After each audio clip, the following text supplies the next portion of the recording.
Hay una parte de la ciencia que le quita el propósito al universo. El universo existe porque ha tocado que exista y nos toca estar aquí, punto y final. Podríamos no estar, ¿no? ¿No invalida un poco eso toda la filosofía sobre el sentido de la vida? ¿No es un choque total y absoluto que una parte de la ciencia diga, mira, no hay ningún propósito? Es una casualidad lo que nos ha tocado vivir, aprovechémoslo. Y punto. ¿Esto no es un choque, por ejemplo, Enric, para la propia...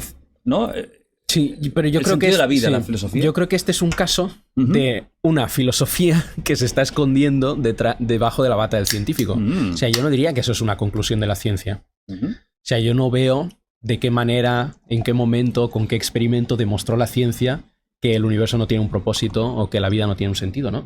Eso es una interpretación filosófica particular de una serie de datos, pero así como puedes interpretarlos de esa manera, los puedes interpretar de otra. O sea, ¿es una hipótesis? Claro, o sea, por eso digo, o sea, no veo que haya nada en la ciencia de por sí que te exija pensar que el universo no tiene ningún tipo de propósito. Pero imagínate que lo que estás preguntando creo que es, imagínate que ocurriera eso. ¿Cómo afectaría eso a la filosofía y a la ¿Cómo? sentido O de sea, vida de que la gente? ocurriera el qué. Que se demostrara que el universo no tiene propósito. Pero ¿cómo demuestras eso? O sea, eso es lo que yo no... O sea, ¿cómo lo demuestras científicamente? Los filósofos siempre escurren el Sí, bulto, sí, tío. siempre te van con la última No, pregunta pero en serio, o sea, y te matan. No, ¿qué experimento? No, es verdad, no hay... O sea, claro, una cosa es que no, pues aquí volvemos voy a argumentarlo entonces al límite filosóficamente, de la ciencia, ¿no? que decíamos antes. O sea, Claro. hay un punto en el que la ciencia toca un techo en el que no va a poder explicar la última gran pregunta, igualmente, ¿no? Sí, es verdad que cuando tiras la ciencia demasiado lejos, te aparecen dogmas. Y por la propia construcción de la pregunta. Entonces, es verdad que bueno, su respuesta es inteligente y es cabrona. Pero es... No, pero... ¿Creéis que tenemos cerebro para entender realmente todo? O sea, límites Claro. humanos. ¿Creéis que es más un límite humano entender todo? O sea, porque ya hemos ido a la última gran pregunta, porque al final esto retrotrae la gran pregunta. Sí. ¿Por qué estamos aquí? ¿Quién nos ha creado alguien, algo? ¿Y quién ha creado el creador? Si es que esto puede ser. Volvemos a las preguntas básicas de la vida. Claro. ¿Creéis que estamos preparados para entender esto o ya es un tema humano que nunca lo podremos entender? ¿Qué crees, Javi? ¿Crees que ya nuestro cerebro está limitado a esto no lo vamos a entender? Ni que nos lo metieran delante no lo vamos a entender. Está difícil. Está Yo complicado, creo... Intentar decir algo inteligente. No está fácil. Esto así. Es más gracia porque la gente se piensa que siempre tengo algo interesante que decir, pero hay veces que digo mierda. No, o hay veces que la respuesta es no lo sé. Claro, no, sí, sí. Sí, Y es una gran respuesta en muchos casos. válido. Pero, o sea, personalmente yo creo que el ser humano tiene límites. Sí, yo creo que sí. A ver, de nuevo, es una creencia basada en nada. Es una intuición sin base en nada. Pero si me dieran ahora a elegir, y tengo que elegir y no me queda otra, yo elijo, o sea, yo creo que es más probable que el ser humano tenga... Ya expliqué por qué, de hecho. Una de las razones es porque somos parte de un sistema muy complejo y el hecho de que estemos formando parte pues ya nos limita. Explica otro motivo. Creo que el universo es tan complejo que su complejidad permite la existencia de inteligencia, pero es tan complejo que esa misma inteligencia siempre va a estar por debajo de la propia, del propio sentido de la existencia. Entonces, no sé, me da a mí la sensación, a través de esas cosas que he intentado profundizar, sobre todo otra cosa que decía antes, que los grandes misterios de todas las áreas de la ciencia apuntan al mismo al mismo vacío, ¿no? Y el mismo vacío es en torno a la existencia, y creo que eso es como, a mí me parece como una guía a pensar que el ser humano tiene límites al conocimiento. Pero bueno, es una intuición. ¿Estás de acuerdo que Sí, o sea, yo creo que sí, que el ser humano seguramente tiene límites. no llegaremos que nunca a poder entenderlo? Seguramente hay cosas que uno no podrá, o hay preguntas que uno no podrá llegar a agotar nunca y tal. Pero sí que me parece interesante este punto, porque creo que la ciencia, al menos la ciencia entendida desde un punto de vista realista, ¿no? Desde un realismo científico, de que la ciencia efectivamente descubre leyes en la realidad, universales, etcétera, depende de una imagen como muy elevada del ser humano, y a veces no nos damos cuenta de eso, porque depende de que pensemos de que el ser humano está dotado de una capacidad que le permite penetrar en la estructura de lo real, ¿sí? Y eso a nosotros nos parece como, sí, es evidente, pero no es evidente. O sea, mucha gente en toda la historia de la humanidad no ha pensado eso, ¿no? Y es posible que haya ciertas cosmovisiones filosóficas que estén en tensión con esa imagen del ser humano, ¿sí? Y que por tanto en último término estén en tensión con el mismo proyecto científico de penetrar en esa estructura del cosmos, ¿no? Porque si la imagen del ser humano que tiene una persona esto es un saco de átomos que se mueve en base a leyes puramente físicas, que no tiene ningún tipo de libertad ni nada, pues hasta qué punto eso es una imagen de un ser humano que puede realmente hacer ciencia, ¿sí? Porque para hacer ciencia tú tienes que ser capaz de aprender verdades abstractas, leyes lógicas, razonar en base a ciertas proposiciones, etc. Y eso no lo pueden hacer átomos en movimiento, ¿sabes? Los átomos en movimiento no siguen las leyes de la lógica, siguen las leyes de la física, ¿no? Entonces, creo que aquí es importante plantearse, vale, ¿qué cosmovisión tengo yo? ¿Qué visión del hombre se sigue de esa cosmovisión? ¿Y esa visión del hombre que tengo es compatible con el realismo científico o no? Yo tengo un apunte más que dar, que creo que puede ser interesante, y es que yo creo también en lo que te he dicho, tengo esa tendencia a creer en eso, también porque prefiero que sea así. A mí me encanta que el ser humano no pueda saber todo. Creo que es más divertido... No, al revés. Creo que me parece fascinante. Hay una cosa que me fascina el ser humano. Me fascina el ser humano, me fascina la naturaleza del ser humano, que es tan contradictoria, tan compleja. Me fascina cuando veo cosas, ¿no? Las cosas, las salidas del ser humano, las cosas, por ejemplo, Joseba, las cosas que tiene Joseba. Hostia, me gusta mucho que Josebas aparezezca en una conversación filosófica. Sí, la verdad. Cuando veo cosas que ocurren en las noticias, típicas cosas de españoles, ¿no? ¿Sabes a qué me refiero, no? A ver, ¿a qué te refieres, Javi? No, pero por ejemplo, cuando los gallos y los gitanos. Gente, es así noticia brutal, ¿eh? Cosas del ser humano, ¿no? Cuando vas a América Latina y ves esos contrastes, o sea, ser humano súper rico, súper contradictorio, está lleno de paradojas. Sí, capaz de lo mejor y lo peor. Exacto, pero es y la misma persona. Es maravilloso, o sea, que qué guay está cuando un ser humano te saca una sonrisa porque hace algo que no esperas, porque qué bonita es la contradicción, qué bonita es la duda, qué bonita es la miseria humana. O sea, le veo magia a cuando el ser humano se tropieza consigo mismo, cuando muestra su carácter. Qué aburrido sería que fuéramos ordenadores, que fuéramos robots, que respondiéramos a un algoritmo, que fuera ABC y tuviera lógica. Una de los grandes descubrimientos de la psicología moderna, que lo sabrá mucho mejor que yo, es que el ser humano no es racional, es absolutamente emocional.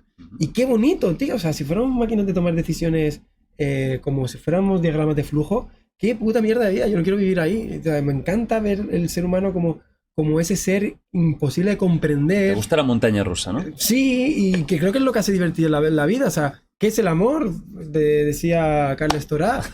Pues eso. Es lo único que la ciencia no puede explicar. Y pues es verdad. Y qué bonito, tío, que no puedo entender por qué de repente te enamoras de una persona y no puedes explicar. Y dices, ¿por qué? ¿Por qué no puedo parar estar con esta persona? ¿Qué no puedo explicar?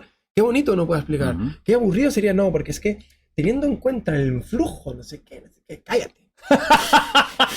Hostia, pero ya tu conversión en hereje es tan grande que te falta una capucha negra. No, pero está así bonito, así romántico. No, sí, muy bonito, la verdad. Pero es que voy más allá. Voy a hacer un próximo debate conspiranoicos y ya te voy a poner al otro lado, ¿vale? Que lo sepas. Y al lado de los conspiranoicos, ¿vale? O sea, ya eres no estoy diciendo nada. Es muy bonito, es muy bonito. Y es muy real. La literatura, el arte, la poesía, todos exploran esa contradicción humana. Que está todo demasiado bonito y qué aburrido sería lo otro. Y voy al tema también ese del misterio. O sea, a mí la vida, cuando me ando por hablamos de sentido de vida. Sí, sí. ¿Qué sentido de vida tiene cada humano, no? Pues unos tendrán unos y otros. Creo que a mí personalmente, que soy agnóstico, que tengo mis necesidades cubiertas, mi sentido de vida es el misterio. Es fascinarme con las reacciones del ser humano, disfrutar al ser humano con sus paradojas, sus dudas, sus miserias, disfrutar las sorpresas que me trae el humano en su contexto, no saber qué me voy a encontrar en cada humano que me encuentro, y eso me da sentido a la vida, el misterio de no saber cómo funciona el mundo y de explorarlo y descubrir cosas nuevas. No sé cómo funciona el cosmos, mirar las estrellas, preguntarme ¿habrá vida o no habrá vida? Encontrarme con una piedra, no saber qué... O sea, eso me da vida y me hace levantarme con ilusión y sonreír. Y qué aburrido sería una vida en la que todo está escrito, tengo una ley, esto se hace... Aburridísimo. Y tuve una conversación muy bonita. ¿Sabes quién es? Jane Goodall, Sí, claro, famosa joder, tío. porque sale en un programa de Los Simpsons. Vamos, lo de los monos no vale nada. Lo interesante es eso. Y que es un ser humano encantador. Me fascinó abrazarle, o sea, era puro amor. Qué bueno. Una persona muy espiritual, muy ¿Ah? espiritual. Muy espiritual. O sea, ella sí que es una mezcla de ciencia y espiritualidad, ¿no? Es una historia fascinante la de ella, una mujer que vive entre chimpancés Sí, durante sí. 20 años en los 60, un mundo muy machista en la ciencia, ujú. como no estudia en la universidad, pero al final acaba haciendo desarrollos en antropología y etología que desbordan, o sea, que ha reescrito los libros del comportamiento animal. Yo le pregunté acerca de los chimpancés, qué es lo que más les sorprendió. Le pude entrevistar durante una hora, que fue un regalo de la vida, y me decía que los chimpancés también tienen asombro, tienen rituales, tienen cierta sensación de trascendencia. Me contó cómo los vio una vez, observaba una cascada con un arco iris, los veía O sea, con un... la belleza, ¿no? O sea, pueden... Tío, sí. El síndrome de Stendhal también, ¿eh? Y le pregunté sobre el misterio y me respondió lo que te estoy diciendo también. Le pregunté sobre, oye, ¿cuántas cosas que han pasado? No, o sea, qué bien que no sepamos todo, qué bien que haya dudas y qué maravilla, qué bonito es el misterio. Y me firmó el libro, y se lo di y me dijo, para que siempre al final de la última página siempre sigamos encontrando preguntas y abrazando el misterio. Y dije, te amo. Y le dijiste eso, te amo, ¿no? No. Bueno, es bonito eso. Sentir En amor. inglés. Claro, I love you, I adore you. No, Claro. pues son seres humanos que te dan ganas de No, tener y- esperanza de vida después del mundo. Y es bonito, o sea, lo que dice realmente, el vivir en la incertidumbre es algo que tiene un punto que te da vida, ¿no? Porque a veces da miedo, ¿no? El que te dijeran, si tú te dicen ahora todo lo que va a pasar en tu vida, ¿lo leerías o no? Y yo quizás no, yo seguramente no, porque al final quieres vivir el día a día y no saber lo que va a pasar mañana es emocionante. Por eso la rutina también puede hacer tanto daño. Hay tanta gente que está atrapada en una rutina. Rutina no significa ser un aventurero, una rutina puede ser simplemente hacer siempre lo mismo. Sí. Que quizás leerte un libro un día puede ser cambiar tu rutina. Sí. O pensar, o ver otro programa de televisión, o empezar a ver cine clásico. Tonterías, da igual, pues, o salir con tus amigos más. Eso es romper la rutina. Hay mucha aventura aquí dentro y desde luego que falta por explorar. Hay una frase de San Agustín, ya estoy cancelado, pero voy a citar.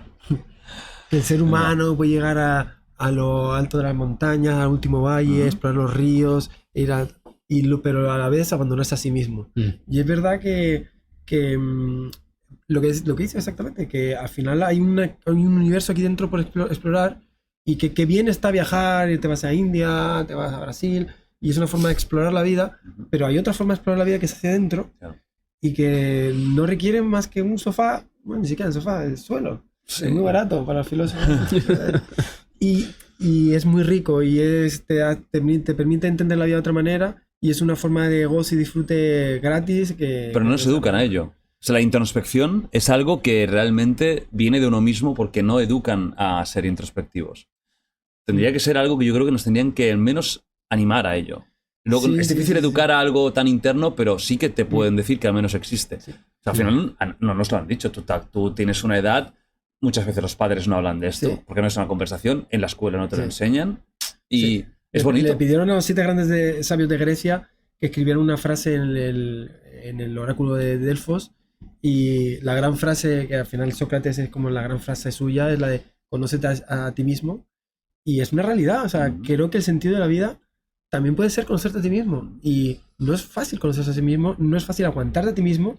Y creo que parte también de la felicidad es encontrar esa paz contigo mismo.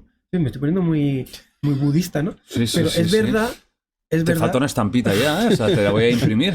Es verdad que otro de los problemas de la modernidad es que nos ahorca y nos aprisiona la culpa. Y esa culpa también muchas veces va en torno a un juicio muy racionalista de nuestros comportamientos. Y hay que entender que el ser humano es necesariamente paradójico y contradictorio. Y Bueno, que- la culpa también es. Vamos mucho en la con nuestra cultura judeocristiana, ¿eh? ¿Qué opinas? ¿Sí o no? No, pero por terminar el argumento, Oye, bueno, luego hablaremos un poco, si nos da tiempo, porque llevamos... No, y queda una hora, ¿eh? Queda una hora de podcast. Y hay muchos temas de los que hablar. Pues- El tema incluso de la moral, si es algo inherente o si es algo humano fabricado y que nos ha servido para guiarnos, ¿eh? pero por terminar el argumento, Sí. sí, es una frase lo que me queda, que básicamente creo que entender el misterio del ser humano también es adoptar una postura indulgente hacia nuestro propio comportamiento que puede hacer que suavicemos uno de los grandes epidemias de la modernidad, que es la autoculpa, tío. Estamos todos amargados porque nos sentimos culpables por todo. Es como, tío, date un respiro, ¿sabes? Eres imperfecto por naturaleza. Cometes errores, tío. Es así, ¿eh? O sea, no intenta no cometerlos. Tampoco, Si has matado a alguien, pues normal. piénsalo. Bueno, pues has tenido una mala tarde. ¿Qué vas a hacer, no? Sí. Ya está. O sea, Creo que hay dos tipos de seres humanos al que hay que decirle: no te preocupes, no te asignes tanta culpa. Y el de, Oye. o sea, cúlpate. sí, que se llaman psicópatas, ¿no? Un poquito. Sí, que has matado 12 personas. No te vayas de cañas, cabrón. Un poco Sí, sí. de cara, ¿no? Pero es muy bonito porque esto es un momento de reflexión y que de verdad creo que hay gente que le puede ayudar. Estos momentos creo que... O sea, hay como dos fases, ¿no? En este episodio. La fase más teórica y esta es una fase muy práctica porque hay mucha gente que lo puede aplicar a su día a día. Crea en Dios, no crea en Dios, crea en algo más o no, sea súper pragmática, porque conocerse a uno mismo tampoco es espiritualidad. Puede alguien muy científico y muy cerrado intentar conocerse incluso psicológicamente. Oye, estas son mis debilidades, mis puntos fuertes y todo eso.